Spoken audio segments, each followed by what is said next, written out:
Good afternoon, everyone, and welcome to the last event of our Alumni Finance webinar series, Understanding Open Enrollment at Your Workplace, featuring alumnus expert Joseph Stemmle, or also Joey Stemmle, with Ameriprise Financial. And this is in partnership with VCU Financial Success Center. My name is Letitia Taylor, the Director of Alumni Career and Personal Development with VCU Office of Alumni Relations. And I will be going over some housekeeping points, introducing Joseph, and then moderating the Q&A at the end of the webinar. So speaking of questions, feel free to submit questions via the Q&A pane of the control panel that you should see at the bottom of your screen. We also want to remind you that today's webinar will be recorded and sent out along with a feedback survey. So I would like to now formally introduce our alumnus expert, Joey Stemmle. VCU alumnus Joey Stemmle, CFP, is a financial planner with Ameriprise Financial with nearly 10 years of experience in financial services. In addition, he serves as an adjunct professor or instructor at the VCU School of Business. Joseph has been quoted/published in CNBC, Acorns, Advisor News, Money.com, and Investment News. A strong advocate for the future of the financial planning profession, Joseph has also been recognized as a part of the 2020 Investment News Top 40 Under 40, which recognizes up-and-comers in the financial advice industry. Joseph currently serves as the 2020 National President-elect of the Financial Planning Association's Next Gen community, where he leads a community of 5,000 next-generation financial planners. He also serves as the 2020 President-elect for the Financial Planning Association of Central Virginia chapters, where he leads the local community of 350 financial professionals.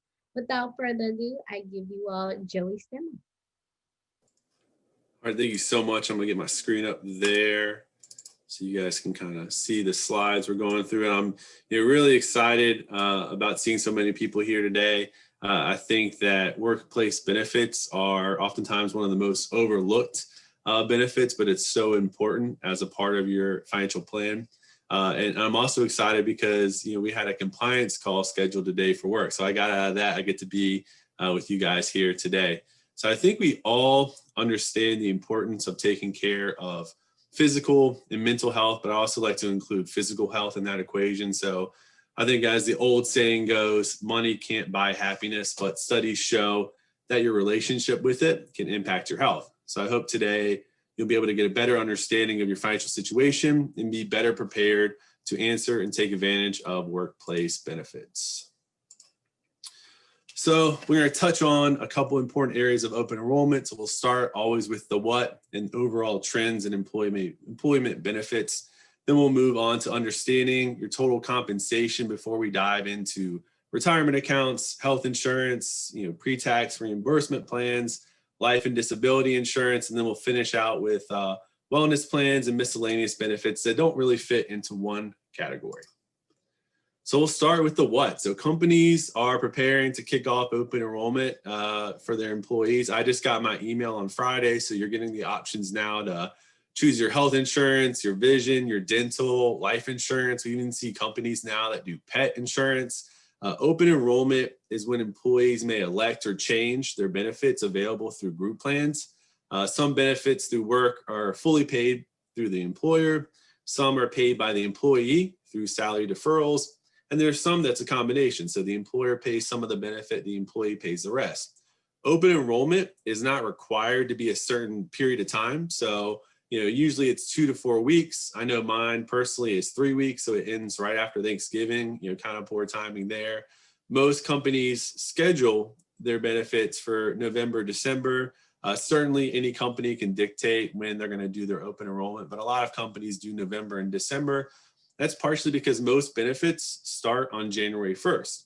So your company needs to get the enrollment forms over to the providers like Cigna, Anthem for health insurance a couple weeks before. So I personally think this is a really poor timing for the average worker. I know personally, I'm already focused on the end of the year, thinking about the holiday season. So at the end of the day, when we think about it, you have a very narrow window in a very busy time of year to make choices that are going to impact you for the next 12 months. I also like to point out that there can be qualifying events throughout the year. So if you get married, If you have a child, you can sometimes go and adjust benefits like health insurance, but this doesn't apply for all benefits. So trends in workplace, I think this was pulled from a MetLife enrollment study in, I think it was 2017 or 2018, so somewhat recent data. We see the first bullet point, benefit decisions are becoming more complex.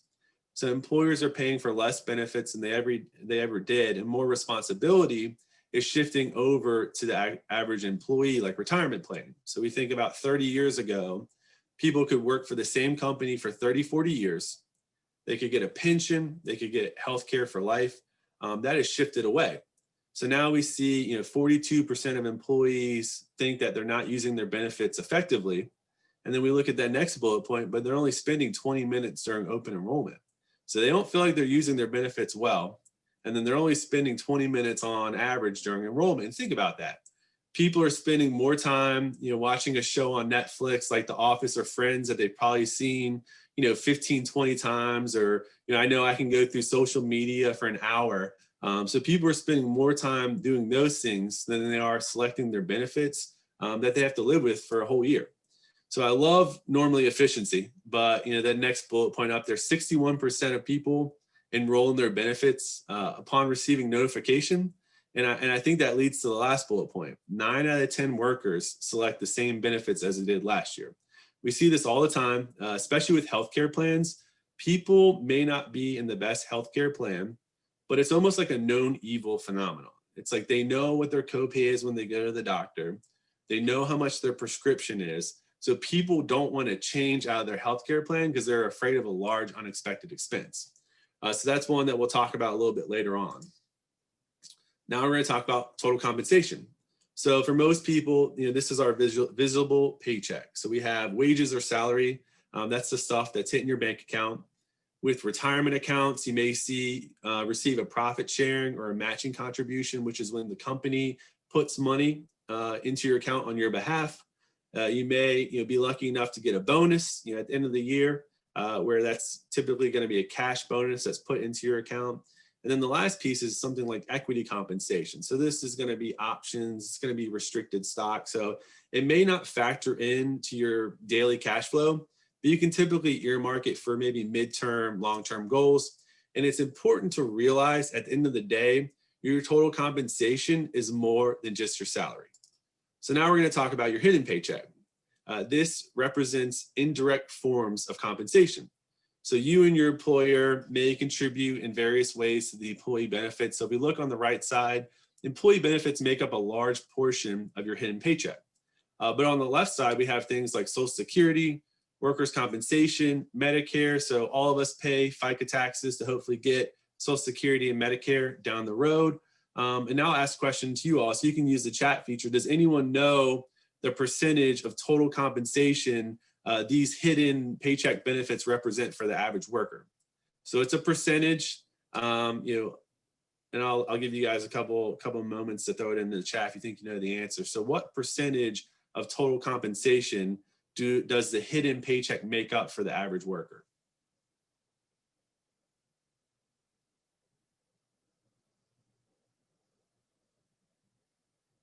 35%, 30%. All right. You guys are right there. And so it's 31%. I guess if we're doing Price is Right rules, Letitia won. But are you surprised? I mean, based on this figure from the Department of Labor, it's basically saying for every dollar your company pays you in salary, you're actually receiving about $1.30 in total compensation. So clearly your hidden paycheck is a significant part of your overall compensation, which means it can play a big part in helping you reach your long-term goals.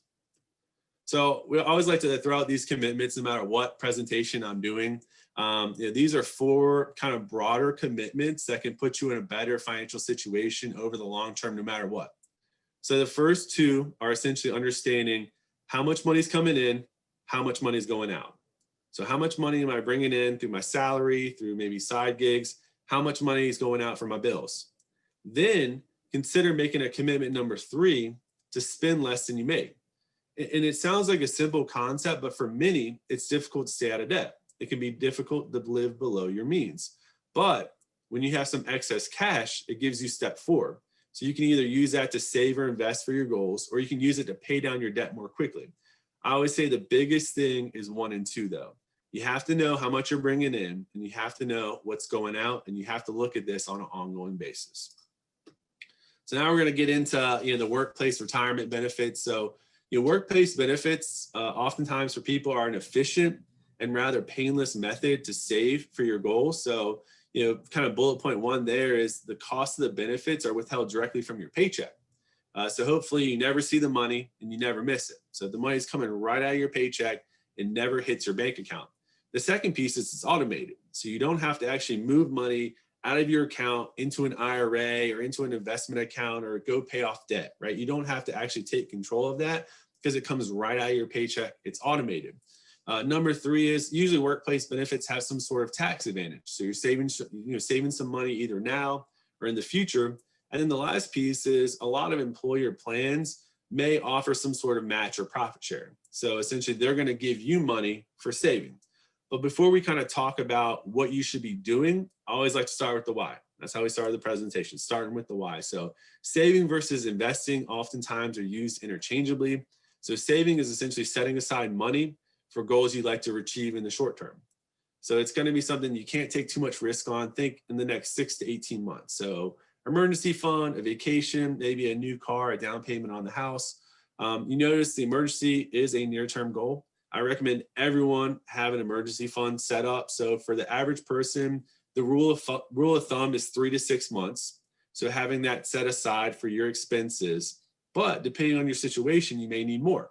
So if you have an older house, if you have a household that maybe has 1 income versus 2 incomes, you may need more money set aside for those unexpected expenses. If you have children, certainly that's another place too, to have extra money set aside. And then we talk about investing. So investing is attempting to grow your money over the longer time frame. So think 15, 20, 30 years.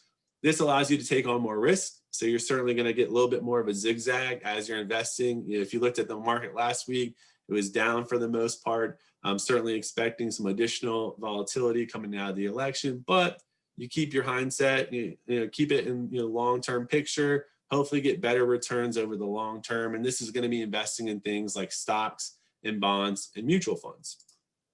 And now thinking about why retirement planning matters. So according to the Retirement Confidence Survey, a large portion of the population virtually have no savings or investments after taking away their primary home. So after excluding your primary home, 24% of investors say they have less than $1,000 in savings. And nearly half of those workers, so 47%, reported the total value of their household savings and investment was less than $25,000. So it's statistics like these that make planning for retirement so vital to your overall financial future. Regardless of where you are in life, we always say it's never too late. It's never too early to start making progress towards your goals. So we're going to talk about in the next couple of slides how to actually do that.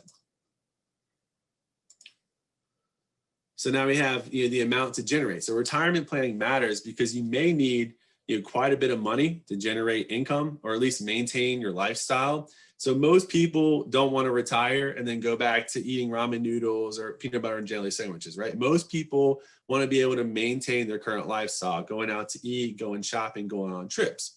So in order to generate $40,000 in income for 30 years, you're probably going to have about $900,000. So this is assuming a 7% rate of return, which is a pretty fair assumption. So when you're younger, one of the greatest things you have on your side is time.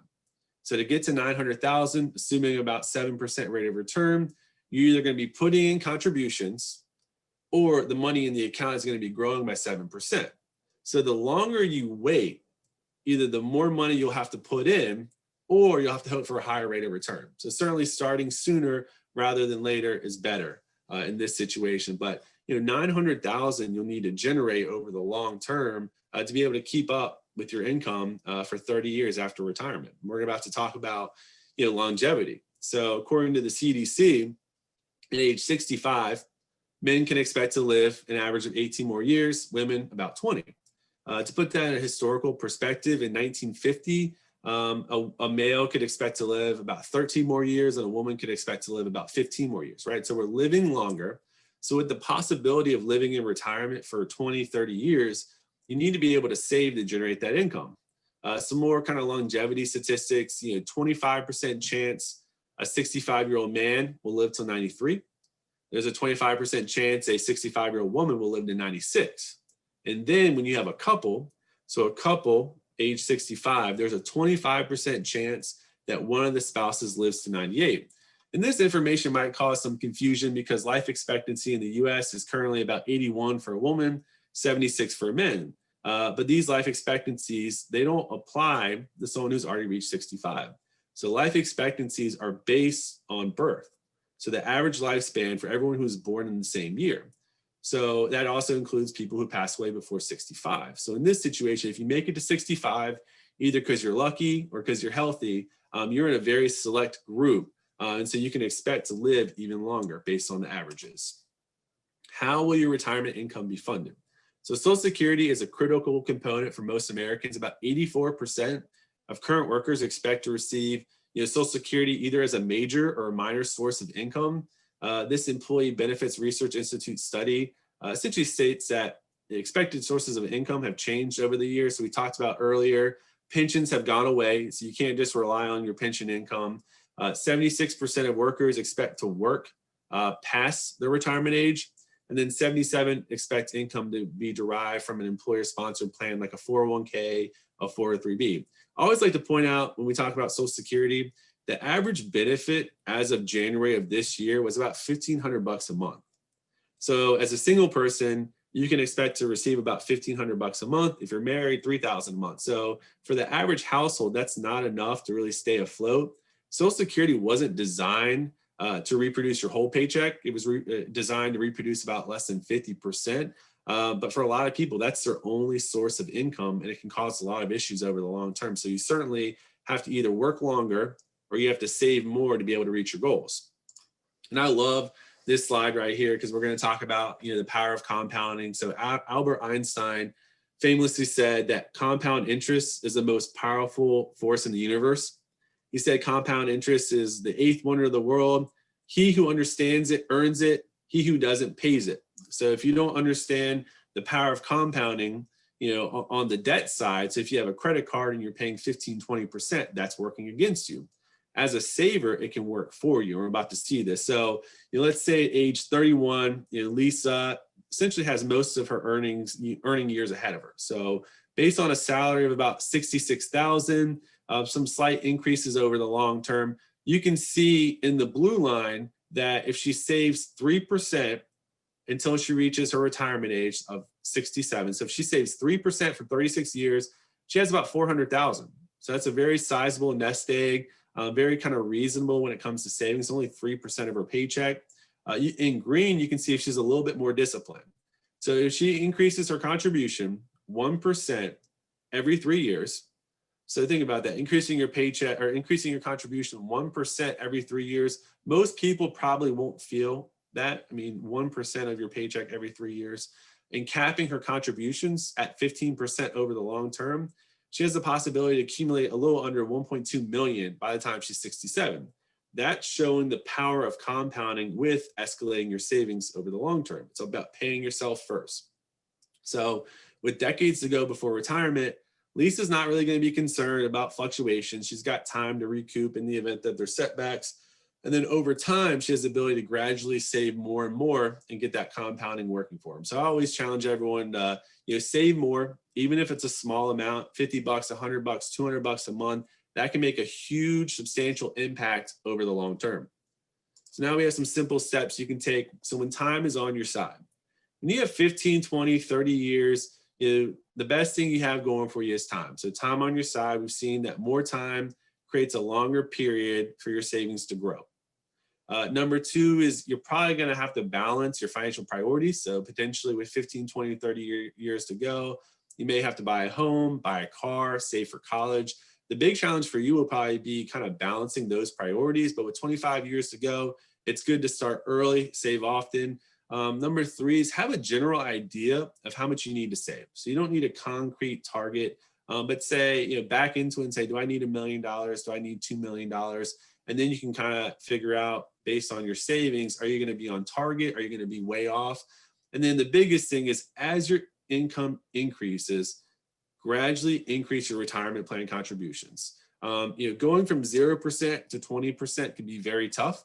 But if you start saving at, say, like 10%, and then every year, every other year, you bump it up by 1%, you can get to 20, and you won't feel a lot of pain from your net paycheck. For those, who are maybe 5 to 10 years out, some things you can do is, you're probably going to be in your highest earning years, 5 to 10 years out. This also coincides typically with a decrease in expenses. So hopefully you got the kids off the payroll. You probably already bought a home. So your cash flow increases. Hopefully you can earmark more of that towards your goals. Make saving your top priority. This may be a good time to set other goals on the back burner. So try to get a couple more years out of your car. If you have kids in school, we always say they can borrow for college. You can't borrow for retirement. So you have to put yourself first here. Take advantage of increased savings limits for people over age 50. So if you have a 401k or 403b, you can save extra money into it once you reach age 50. And then the last piece is really refine your goals. So you should at this point have an idea how much you need to have saved, when you plan on actually retiring. So you don't have the 15, 20, 30 years to get everything in place, but you have enough time to really focus on your savings goals and hopefully close some of those gaps. A big question we get with retirement plans, so whether it's a 401k, a 403b, a 457, for all intents and purposes, those are mostly the same when it comes to contributions and investments. But should I do traditional or should I do Roth? So if you look on the right side, the traditional 401ks, you're getting before tax into it. And then when you pull money out, you're getting taxed. So typically the IRS is going to tax you up front, or they're going to tax you when they pull the money out. So the Roth is you're paying tax on it now. And then when you pull it out, it's tax free. And on the left side, you can kind of see how that actually impacts your cash flow. So you make $100,000, you put $20,000 into the retirement plans. Come April, if you're doing that into your Roth, you're going to pay tax on $100,000. If it's the traditional 401k, you're only going to pay tax on $80,000. And you can kind of see how your net take-home salary is changed there. But really, you should ask yourself two questions. One is, do you think you're going to be in a higher tax bracket in the future based on your earnings? So do you think you're going to be making more money in the future than you are now? If so, it may make sense to do a Roth. The second question is, do you think tax rates will be higher in the future than they are now just based on tax brackets? And so, Trump passed tax reform back in 2017, 2018. The personal tax cuts will go back to the old way in 2025 unless Congress acts. So personally, I do a lot of things in the Roth because I'd rather pay taxes now, hoping that I'm making more money in the future, thinking that tax brackets are going to be higher in the future. So that's something to kind of keep in mind when you're weighing traditional versus Roth. A lot of people, it makes sense to do a combination of the two. And then any matching contributions into your retirement accounts, those are all pre-tax. So when you pull that money out down the road, that's all going to be taxable. So some steps you can actually take during open enrollment: review your investment options. So most firms have an investment representative you can meet with. You can meet with an outside investment professional. For the average person, if you're like, I have no idea what I'm doing when it comes to investing, there's these things called target date funds. They're not perfect by any means, but essentially the way they work in your 401k or in your 403b, you should see a fund that has like 2050 or 2060 or 2030. And essentially, as you approach that date, it's going to get more conservative. So for the average person, if you're like, I have no idea what I'm doing, you can just do the target date fund. It will be kind of the best bang for your buck. Second piece is confirm you're contributing to match. So many people are not doing this and you're leaving free money on the table. So a lot of companies will say, if you put in 4%, I'll match you 4%, and people will just do 2%. So try to at least be doing the match. This is a good time too to consider increasing your contribution by 1% to 2%. We always say a good target would be getting the 10 to 15% in the short term. So if you're saving 10, 15%, you're in a good place. If you can get up to 20, you're probably in an even better place. But increasing 1% to 2% a year will get you to that goal. It's a good time to review traditional versus pre-tax. So if you're in the bucket now where you say, maybe I want to start doing some Roth, if you're saving 10%, you should consider, instead of just doing 10% pre-tax and switching that over to Roth, maybe you adjust it a little bit each year. So go from 10% pre-tax to 8%, and then do the 2% Roth so that your net paycheck isn't beaten up too bad. And then the last piece we say is review beneficiary. So whatever it says on your 401k, your 403b, whoever is the beneficiary, that trumps any other estate planning document. So if you've gotten married, if you've gotten divorced, if you're not getting along with certain family members anymore, reviewing the beneficiaries is so important because whoever is listed on there is the person that's going to receive the money. And then this is also a good time if you're over 50 to make sure that you're trying to max out as much as you can with some of the catch-up contributions. So that kind of wraps up our retirement plan piece. So we're going to take a break here and answer any questions that you guys may have.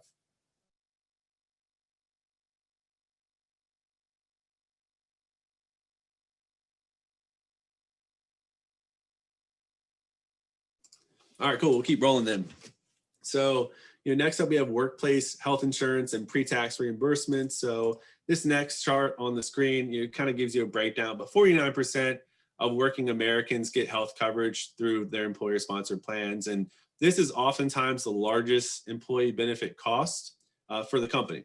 So this is a big part of the benefits package. And before we kind of jump into a health plan comparison, I wanted to do a quick definition breakdown to make sure we're all on the same page. So coinsurance is a percentage of healthcare costs.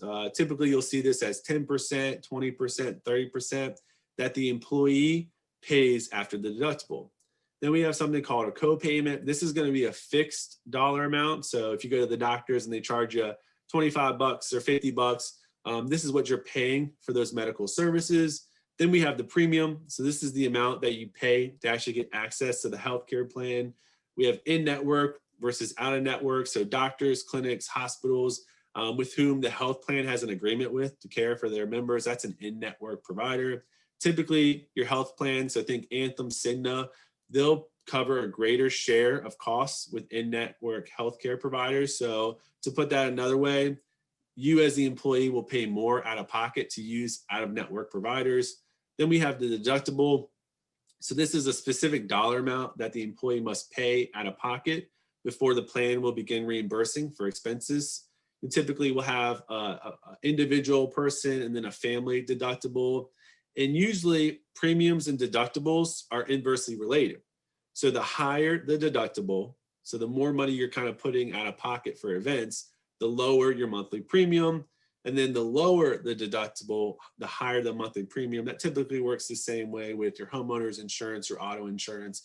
Out-of-pocket limit, this is probably the most important number to recognize. So this is the most an employee could pay during a coverage period, including co-payments and co-insurance. So this is essentially worst case scenario, the most money you would have to pay out of pocket in a given year. So now we're going to look at a high deductible plan. So we're just going to look at individuals. So an individual, you can see here, their deductible is $1,500. Their out-of-pocket maximum is $2,700. Most of the visits, they have 10% after the deductible. So essentially they're paying dollar for dollar until they hit that $1,500. And then they're going to have to pay 10% co-insurance on everything else until they hit their $2,700 max out-of-pocket. You can see preventative services are no charge deductibles waived. We typically see a lot of that now. Based on some of the ACA, Obamacare reforms that happened almost a decade ago. So a lot of preventative care is now covered. Typically, if you're relatively healthy, a high deductible plan could be the way to go. So if you're relatively healthy, you don't have a pre-existing condition, you don't have a lot of prescriptions, a high deductible plan could be the way to go over the long term. Then we have just a traditional Cigna open access plan. So you see the deductible is a lot lower. There's a lot more copays throughout here. So you see $20 copay for telehealth visits, $20 copay for prenatal and postnatal care. So a lot more copays, a lot more fixed costs. Out-of-pocket maximum is still about the same. This is going to be one that you see on the next slide that you have to pay more on a monthly basis for that premium. So the first one is the high deductible plan. So you're paying about $20 a month.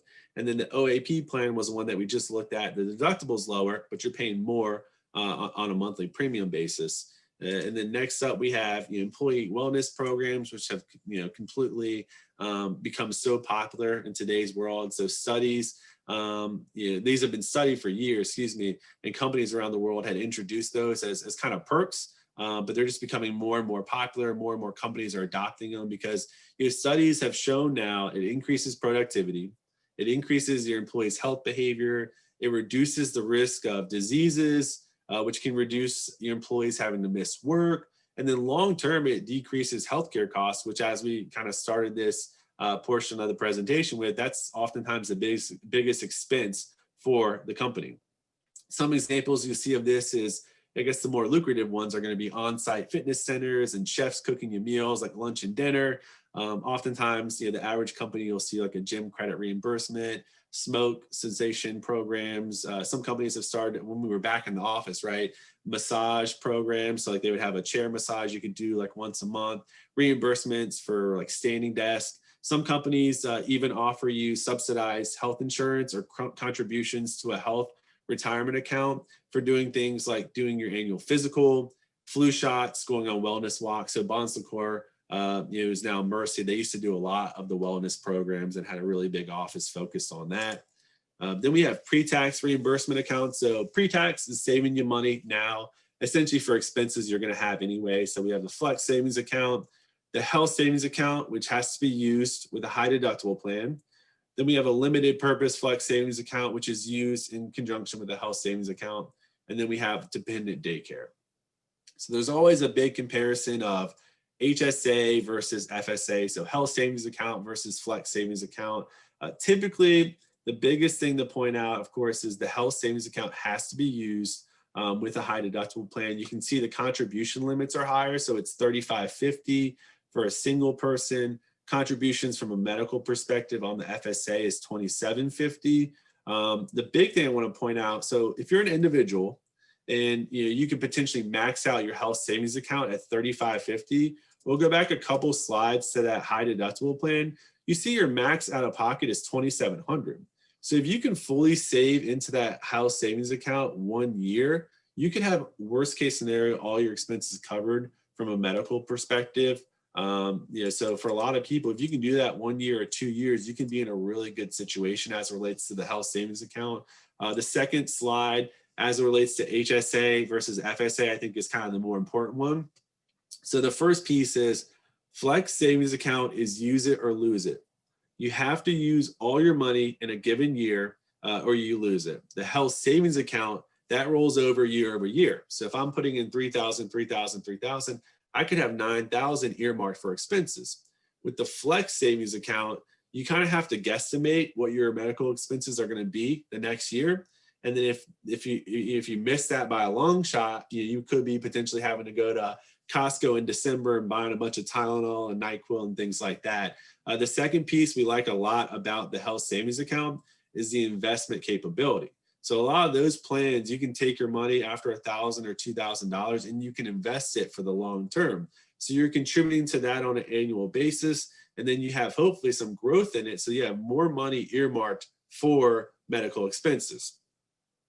And then the health savings account, we typically say is kind of like the unicorn in the financial planning industry. So as I said earlier, usually the IRS will tax you up front or they'll tax you when you pull the money out. The health savings account, you get a tax break up front. The money grows tax-free. And if you use it for healthcare expenses, it's tax-free as well. So you really get a benefit up front and then it's tax-free coming out. So it's a really good benefit if you're in a high deductible plan to take advantage of. We've seen an increase now in limited purpose flex savings accounts. So these are similar to just a regular flex spending account, but you have to be in a high deductible plan with a health savings account. So you can use this only to pay for vision and dental. So that's why we have the tooth and the eye chart up there. So the annual contribution is comparable to an FSA. So it's $27.50 for 2020. You can use this for vision and dental expenses. So a lot of people have started to take advantage of these plans. I got Invisalign this year. So going into next year, I can use a limited purpose flex savings account to help pay for that cost.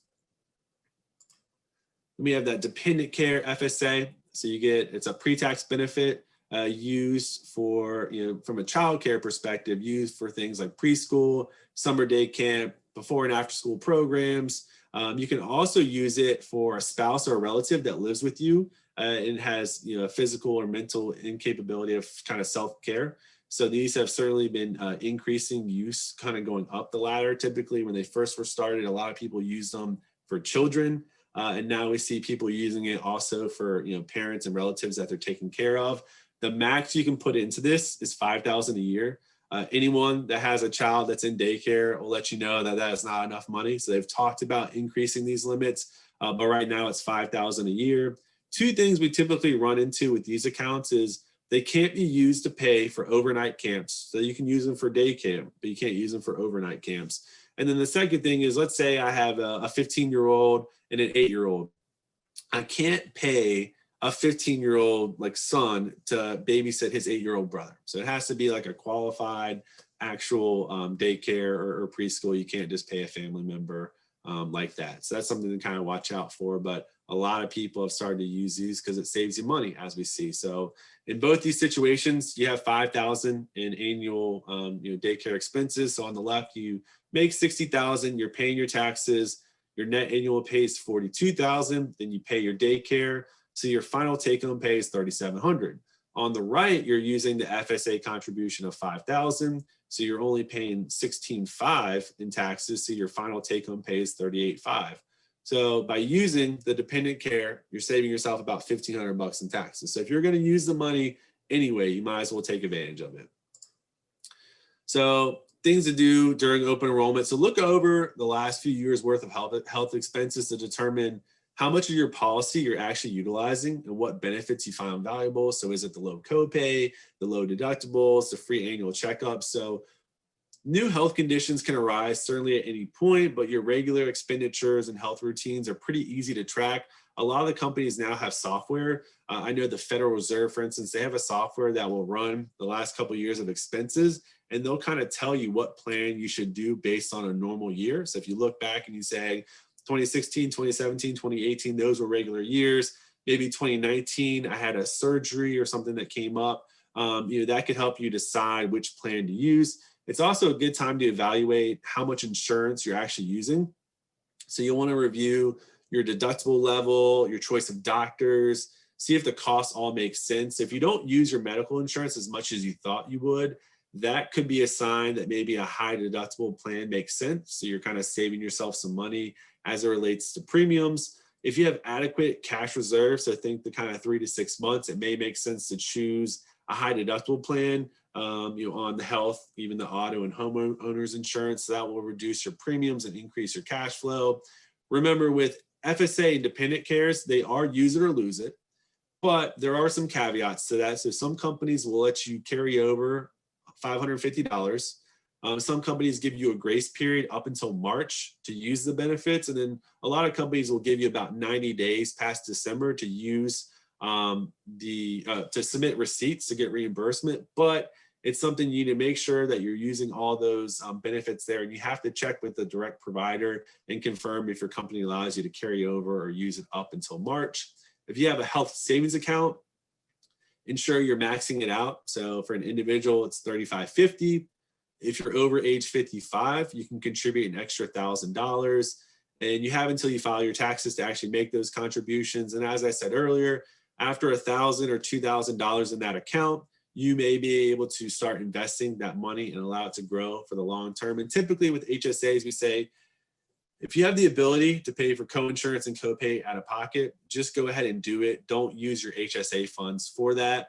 And then the last piece is estimate your expenses for 2021. Try to ascertain what amount you're likely to spend on dependent care and healthcare expenses.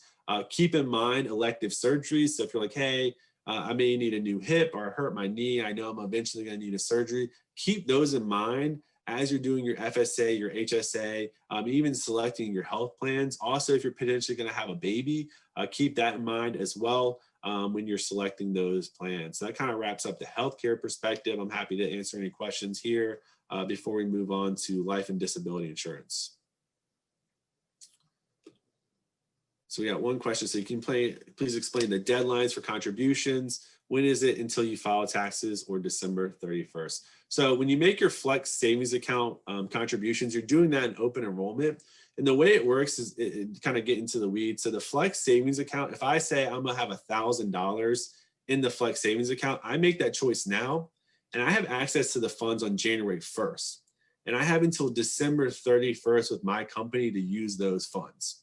With dependent care, you can't actually use the full amount until it comes out of your paycheck. So on January 5th, I can't submit a receipt for $5,000 to get the dependent care reimbursement.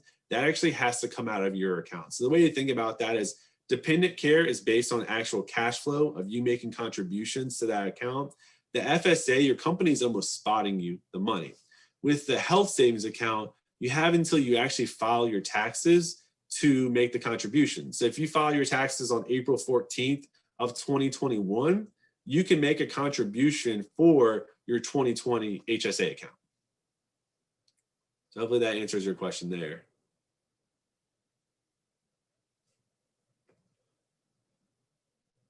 Any other questions before we go to life insurance and disability insurance?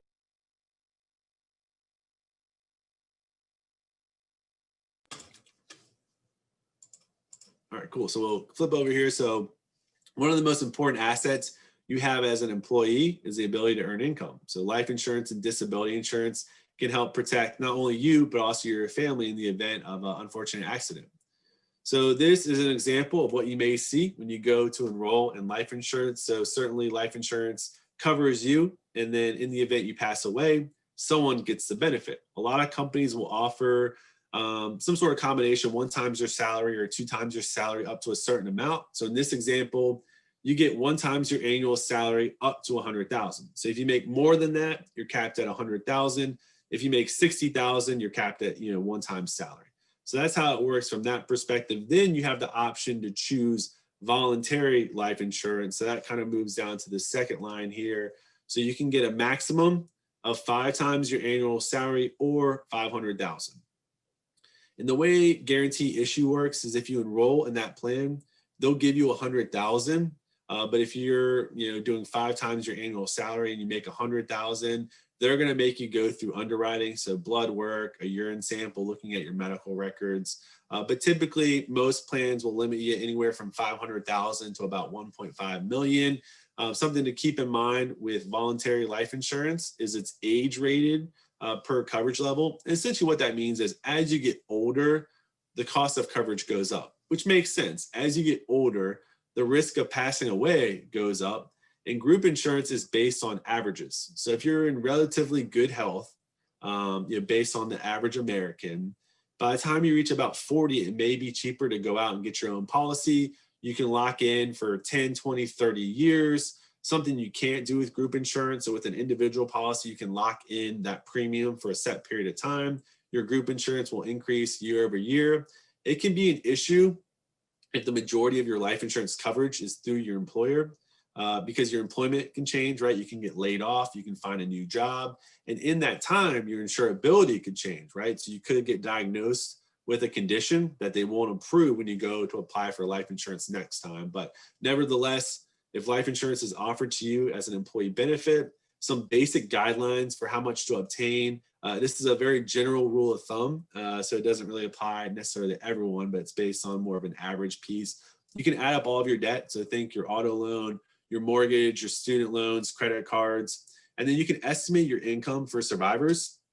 So if you have a significant other, if you have children, you can take that into account and say they'll need 40,000 a year for the next 10 years. And maybe I want to have 10 or 15,000 set aside for each one for college. So that all goes into a factor. But for a lot of people, they'll start with their debt and then look at the estimated income needs. But that's a very general rule of thumb. If you're single and no one really relies on you, oftentimes just getting basic life insurance could be the way to go. 1 or 2 times your salary. If I pass away tomorrow, hopefully people will be grieving emotionally, but no one is financially dependent on me. So I'm not in a situation where I have a lot of life insurance. We're looking at disability insurance. So in the event that you're not able to work, disability insurance can come in and help reproduce your paycheck. So this is an example of a short-term and a long-term disability coverage. The big thing we like to start with this is it's really important with who pays for disability insurance. So if your employer pays for it, it's a taxable event to you. If you pay for it, it's tax-free. So if we look at the short-term disability, it's 60% of your weekly earnings of salary. The elimination period is how long you have to wait to actually receive those benefits. then there's a maximum benefit, and then there's a benefit duration. So how long do the benefits actually last? Then we have long-term disability. So it's 60% of salary. Elimination period is 90 days. There's a maximum benefit. And then the duration is till you get Social Security normal retirement age. So it's oftentimes cheapest to get disability coverage through your employer, but it can have limitations. So it can have a restrictive definition of disability. So let's say I'm an anesthesiologist working at VCU Health and I get disabled. Depending on the definition, they could say, well, you're not really disabled because you can still teach, or you can still go work at a car wash or go work at the grocery store. Your income is not going to be the same, as an anesthesiologist as it is as a professor. But based on the definition of disability, you could be denied that claim. Typically, the biggest risk for most people is being disabled for long term. So if we think about it, if I'm disabled for 6 months, hopefully I have a cash reserve. Hopefully I have family or friends that'd be willing to step in the short term. If I'm disabled for 6 years, it can be a problem. The odds of becoming disabled are a lot higher than the odds of dying prematurely. If you become disabled, I think about this kind of selfishly. If I pass away tomorrow, I don't really care, right? I'm not going to be here. If I'm disabled, I still need to eat. I still need a shelter. I still need clothing. Potentially, I could have dependents. Disability coverage is not cheap, but it's very, very essential. So keep in mind too, the coverage amount is really important. So it's 60% of salary. So if you're someone that works in a high commission field or you get really large bonuses, this is only covering your salary. So if you make 100,000 and let's say 40,000 comes from commission, 60,000 is your salary, this would only cover 60% of that salary. So it's something to really keep in mind there. And if you do have the opportunity, try to pay for your own long-term disability through your employer versus having them pay for it so you get the tax-free benefits. Understanding accidental death and dismemberment, this is shown a lot. So this essentially will pay you or your beneficiaries in the event that you die or have a dismemberment. There's a lot of covered restrictions that are hard to qualify for. This is not a replacement for life insurance by any means. It's a low-cost product, so it doesn't cost much. And we know insurance companies are in the business of making money. So if it's a low-cost product, it's probably because they don't pay it out. They don't pay out benefits. It only covers, if we look at the 50% payout, you have to lose a foot or a hand, sight in one eye, speech or hearing in both ears. So it has a very, the probability of these paying out are very low, which is why it's so cheap. A lot of people we encourage just use some extra bucks and put that towards, buying actual life insurance versus the AD&D. So steps to take during open enrollment: to review your coverage and your coverage amounts and actually understand them, I think is the first step. So understand what you need, what you have, and then what it actually is covering. Consider increasing your long-term disability. Some companies will offer you 50, 60%, give you the option to buy up to 70, 80%. So that's certainly an opportunity to do there. For a younger person, being disabled for the long term can be a really big risk. Consider paying with after-tax dollars to get tax-free benefits. And then the last piece is reviewing life insurance on beneficiaries. So just like retirement accounts, whatever is listed on the life insurance is going to be who gets the money. So oftentimes the 401k provider and the life insurance company are two separate companies. They don't talk to one another. So unless you have a really streamlined HR process, we see a lot of times where your life insurance might say one thing, your 401k might say another. So this is a good time just to review, make sure everything's all squared away. Companies switch providers all the time. And oftentimes the providers drop the ball when it comes to updating information, updating beneficiaries. So it's really important to make sure you're in a good situation there.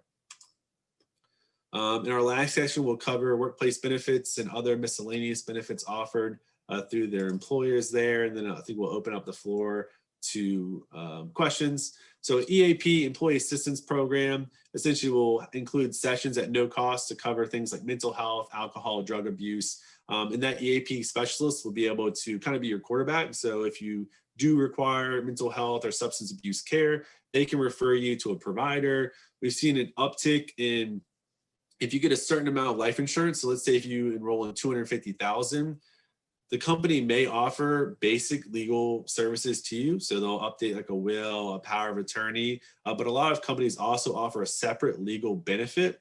and you have to pay for that benefit, but they'll create things like trusts. They'll help you with debt, traffic, juvenile court, family laws, including like adoption. So you have to pay monthly for that benefit, but oftentimes it can be cheaper than an outside attorney. Kind of flipping through this since I know we're shorter on time, but critical illness insurance. You get this question a lot. Should I get critical illness insurance? It can help pay for some of the gaps, but part of what makes these policies appealing is that they don't generally cost a lot. So they're like 25 bucks a month, they're 15 bucks a month. Typically a low deductible health insurance plan is kind of the comparison there, but they're cheap, of course, because they don't really pay out benefits. So one major concern is they'll reimburse you for something, for a somewhat narrow range of illnesses. So if the illness that you're diagnosed doesn't fit to a T, their definition, you won't get reimbursed. Oftentimes you have sufficient coverage if you have disability insurance, an emergency savings, and a pretty good healthcare. So if you have a healthcare plan, if you have disability insurance and emergency fund, you're probably in a really good situation. Pet insurance, we all love our pets. If you've ever, taken them to an emergency clinic, you probably have not liked the bill. So you can buy pet insurance at a discounted rate through your employer. And then I'll flip over to commuter benefits. So there's really two types of commuter benefits: so mass transit and parking. You can earmark $270 a month to that. They are two separate plans, and it works the same way as a flex savings account. So it comes out pre-tax to pay for these qualifying transportation expenses. So there's a mass transit, think subways, buses, trains, ferries, and then there's a parking account. So think garages, park and ride, parking lots. So that's the benefit there. Your employer has to offer that. And then there's also adoption assistance. So that's the maximum amount, $14,300, that can be excluded from income for the adoption of a special needs child. So with that, I think that kind of wraps up the presentation. Really, if you leave here with nothing else, it's take action now. Don't wait. It's easier to gather information that we just went through today, understand your financial options, but your life is always changing. So your financial situation will always be changing, and you have to be intentional about making this a priority. You're not perfect. None of us are. I'm not perfect, but if you make good choices on a regular basis, you can set yourself up to be in a good place over the long term. Great. Thank you so much, Joy. That was a lot of information and a lot of great information to process when we are looking at open enrollment and getting prepared for that. So if you do have any questions, again, this is the time to be able to ask him and to benefit from his expertise. So just wanted to see if there were any before I start, because I have a question based on some of the things you talked about. So one thing that is on my mind, I actually get married in April. And so just wanting to know, like, in regards to getting married, what does that look like with my insurance, with open enrollment? Do I need to change anything? Is there, what are the steps that need to be taken? Or if any, if both of us have, great insurance, does it matter? Yeah, absolutely. So, one big thing that we see when people get married is they actually don't look at their health insurance plans, right? People don't like doing it. They keep the same plan. So it could be a good time, when you get your benefits now, to potentially look at those and say, is his better, than mine? Is there certain things that work better? Am I getting access to different doctors? You can take those all into account. But when you do get married, that is a qualifying event for most plans. So it gives you the opportunity to then sit down and potentially, enroll in a family coverage with him, or him enroll in coverage with you. So it's a good time to kind of sit down with that. It's also a good time to look at things like auto and home insurance. So if you own auto plan, home insurance, you could certainly benefit from something like bundling. So there's a lot of opportunities, when you get married, to look at that. But there is a specific qualifying event for most plans when you get married to be able to look at that and kind of weigh coverage and join a different plan if that works best for your situation. But we always tell people, like, do it now, because it's like when you get married, it's not really like sexy and romantic. Health Not insurance, romantic. right? Yeah. You want to go, I think you're going to like Mexico or something, right? I am going to Mexico to get married. You don't want to be having drinks on a beach in Mexico talking about your health insurance plan. So do it now when we're all kind of locked up in quarantine. This is very true. And when you say it's a qualifying event, that means that I have the option during that time, when I tell my employer I have this many days in order to change anything. Okay. Exactly. So, typically, we've seen 30 days, sometimes 60 days, but they give you time. It's not unlimited time, but, 30 days can certainly move fast. I feel like October flew by for a lot of people. So, yeah, it's certainly better to at least have a general sense of, is one plan better than another? Also take Right. into account things like if down the road, maybe you want to have kids, is his plan more conducive or is my plan more Right. conducive? So you can kind of weigh those different options. Same with like we talked about the elective surgeries. So if you're like, hey, next year I might be doing this.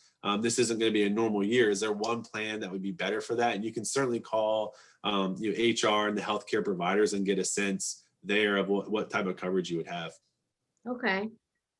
I'm looking at some of the questions here. So we got a question. Did you say that, well, first, will we be sharing this deck? Yes. So the recording of this will be shared to all those that attended and also to those that couldn't attend with us today. Did you say the commuter benefits are available in all plans? They are. So your company has to offer that as a benefit, and that's really with all of these, right? So these are typical benefits that we see with a lot of companies, but your company still has to offer it as a benefit. So that's something to kind of keep in mind. I always say, the employees are the biggest advocates for benefits. So, some companies have fantastic HR. Some companies, can have a lot of turnover in that space. But I know with my own company, when we kind of come together and say, hey, like we're having issues with health insurance or we're taking a lot of time off to go volunteering, our company initiated a volunteer time off. So there's certainly areas where you can be a big advocate for yourself. So if it's something where you're like, hey, I could really work with this benefit, it would help me out. Go to your HR and advocate on yourself and advocate on behalf of your employees or your coworkers in that case. Great. And then we'll ask one more question that I got privately. So how long after I enroll does my plan typically kick in? Like, can I immediately start in using those benefits typically, or what does that look like? Yeah, so it kind of depends. So we've seen with like 401k plans, there can be delays. So you certainly have to read the documents, but typically, open enrollments now, like I know with my company, we're doing open enrollment now for benefits starting on January 1st. So all the Okay. benefits that we still have, we have through December 31st. And then come January 1st, the new benefits starts. If I've, enrolled in a new health insurance plan, things like that, that's when the actual benefit. If you start a new company, that can be different. You'll have to read the information. Typically, they may have 0 days to wait before you get your benefits. Some make you wait 30, 60 days before you can even enroll in those benefits. You certainly have to read the plan documents and read the information HR is sending to you, because it's certainly not a one size fits all. It's always this way. It can vary depending on the open enrollment season and the benefit. Got it. All right. So I think that is all for questions. Thank you so much, Joy, for your knowledge and your expertise that helped in guiding our conversation today. And thank you everyone that was able to attend our last webinar of the Alumni Finance webinar series. So within 24 to 48 hours, you will receive a follow-up email with the link to a short survey to complete and the recording to today's webinar. So again, although this is the last event of the series, we did want to make sure you are plugged into all of our upcoming events with VCU Office of Alumni Relations. So I went on and put that in the chat so you can know all of the upcoming events that we have. On behalf of VCU Office of Alumni Relations and our amazing speaker, Joey, thank you for joining us today and have a great rest of your day.